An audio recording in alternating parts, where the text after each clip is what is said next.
Voici l'ancien Premier ministre israélien Naftali Bennett dénonçant Tucker Carlson.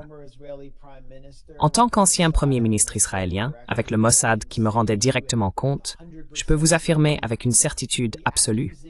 L'accusation selon laquelle Jeffrey Epstein aurait travaillé d'une manière ou d'une autre pour Israël ou pour le Mossad, en dirigeant un réseau de chantage, est catégoriquement et totalement fausse.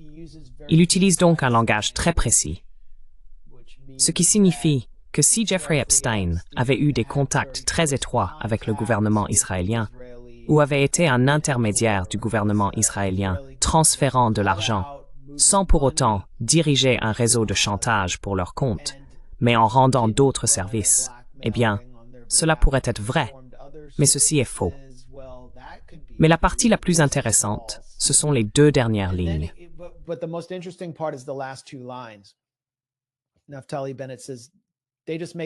Naftali Bennett dit « Ils inventent simplement des choses, les disent avec assurance, et ces mensonges s'imposent parce que c'est Israël. On dirait quelque chose qu'Israël fait toutes les 5 minutes. Il y a une vague vicieuse de calomnies et de mensonges contre mon pays et mon peuple, et nous n'allons tout simplement plus l'accepter. Pour moi, c'est donc une menace implicite contre Tucker Carlson. Et ce n'était pas la seule menace. Un message menaçant a été adressé à Tucker Carlson et Charlie Kirk, qui, enfin, Tucker semble être un homme assez libre. Il est prêt à dire ce qu'il veut en ce moment. Il en est à un stade de sa vie où il s'en fiche complètement. Mais Charlie Kirk a beaucoup plus à perdre.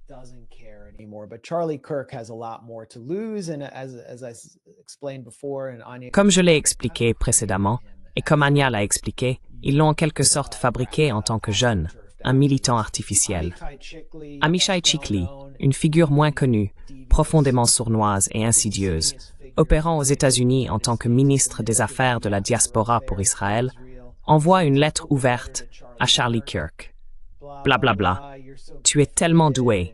Je te suis depuis un moment. Et le discours de Tucker Carlson, ainsi que ton débat avec Megyn Kelly, m'ont rempli de tristesse. Puis il ajoute, « Je ne sais pas si Jeffrey Epstein était un agent de renseignement pour une quelconque agence. J'aimerais le savoir. » Ensuite, il attaque Epstein pour avoir été ami avec des premiers ministres soi-disant de gauche en Israël, la gauche génocidaire, comme Barak et Olmer. Cela continue encore et encore, jusqu'à ce qu'ils disent que Tucker Carlson, Candace Owens et toutes ces personnalités, Daryl Cooper, sont des nazis qui aiment Hitler, et qu'on ne peut tout simplement plus donner la parole à ces gens.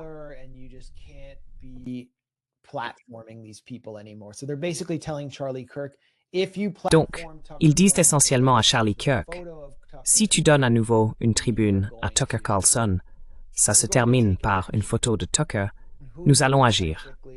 Qui est Amichai Chikli? J'ai mentionné qu'il est ministre. Il est en gros comme un espion israélien aux États-Unis ou un agent de renseignement.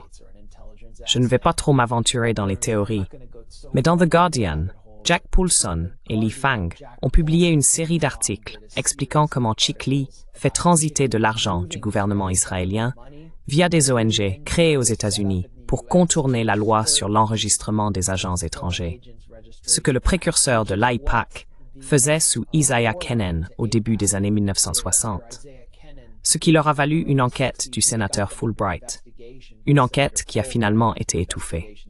Donc, c'est un type qui dirige en gros des opérations israéliennes aux États-Unis.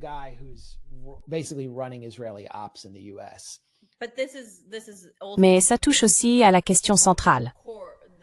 Jeffrey Epstein a-t-il travaillé pour le Mossad? Eh bien, a-t-il travaillé pour le Mossad? Ou a-t-il peut-être simplement travaillé pour des milliardaires juifs pro-israéliens qui le finançaient pour qu'il fasse cela? Qui eux-mêmes sont du Mossad. Exactement. C'est ça le problème. Toute la façon dont ces financiers opèrent, c'est que beaucoup d'entre eux servent de façade. Ils sont peut-être pas du Mossad, ils ne sont peut-être pas du Mossad. Donc ils peuvent dire « Jeffrey Epstein ne répondait pas au Mossad », mais que faisait-il alors? À quoi servaient toutes ces caméras? Pourquoi filmait-il des gens? Et quel était l'intérêt je veux dire, s'il ne travaillait pas pour le Mossad, ce qui est tout à fait possible, on sait quand même qu'il travaillait pour des milliardaires pro-israéliens. Oui, et je pense que c'est là le point clé. Même s'il n'y a pas de lien direct avec le Mossad, le fait est que tous ces types louches sont pro-Israël. Ce sont pratiquement que des façades. Et cela témoigne de la décadence de notre culture élitiste. Ce sont des personnes qui commettent des actes prédateurs tout en étant toutes subordonnées à Israël. Et ce simple fait, même sans connaître tous les détails manquants sur Epstein, est déjà suffisamment accablant, car au final, ce qu'ils soutiennent, c'est l'un des pires crimes de l'histoire humaine, et l'une des pires entités de l'histoire humaine, Israël, dont nous parlerons plus tard dans l'émission. Vous savez, la violence ne cesse de s'étendre. Je veux dire, maintenant, ils attaquent la Syrie, alors même qu'ils ont mis le nouveau gouvernement syrien en place. Et pourtant, ils continuent de les attaquer.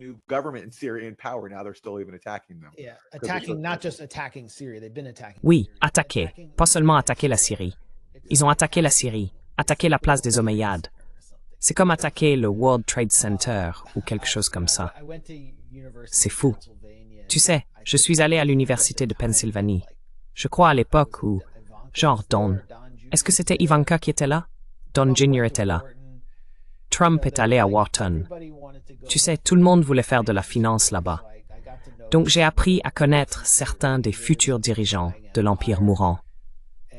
Et je me souviens que la seule fois où j'ai vu une file d'attente faire le tour du pâté de maison pour un intervenant, c'était quand Warren Buffett est venu parler sur le campus.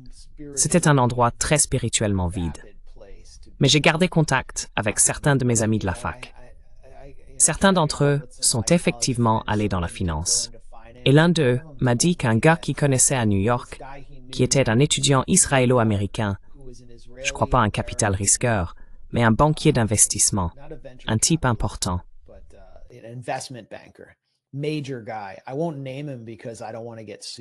Je ne vais pas le nommer, parce que je ne veux pas être poursuivi.